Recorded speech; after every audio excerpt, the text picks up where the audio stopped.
How many times do we have to keep teaching you this lesson, old man? So in the Team Fortress 2 game, there is an emote where you can turn into a Yeti for a second, and by turning into a Yeti, it cancels out some of the other actions you're doing. So it's funny to do that in the middle of a flying action. So you just have a flying Yeti for a second. It's a little silly gag, right? Let me get this guy. Yeti canceling? What the hell happened to TF2, man? It's not that there's a tech or exploit or whatever, it's the restrained 50s Cold War art direction the game started with. Now it has a Yeti for some reason. People rightfully shit on COD for breaking its art style, but TF2 has been a mess for longer and nobody questioned it.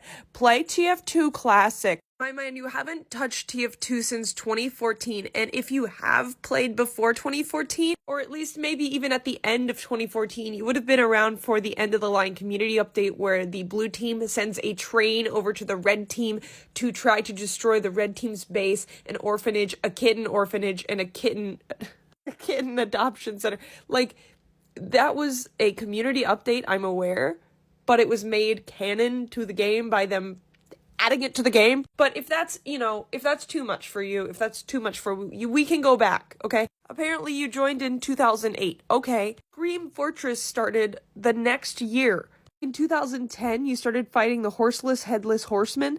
2011, you started fighting Demo Man's Eyeball. This was all because of a wizard, by the way, who wears a skull hat and lives in a castle with Soldier.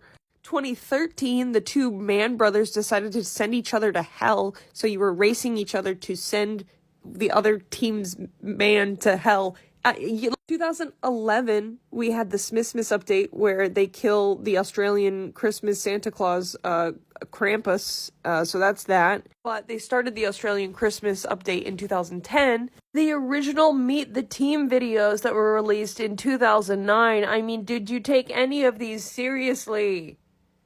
They had Meet the Sandwich. The sniper has been throwing his own piss at people since 2009, and it was a key part of his story in his animated feature.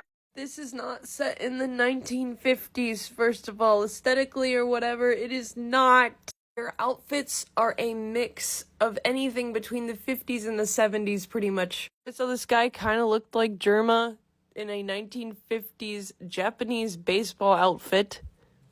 Okay. Again, please remember, this is not set in a real 1950s universe like that exists, okay?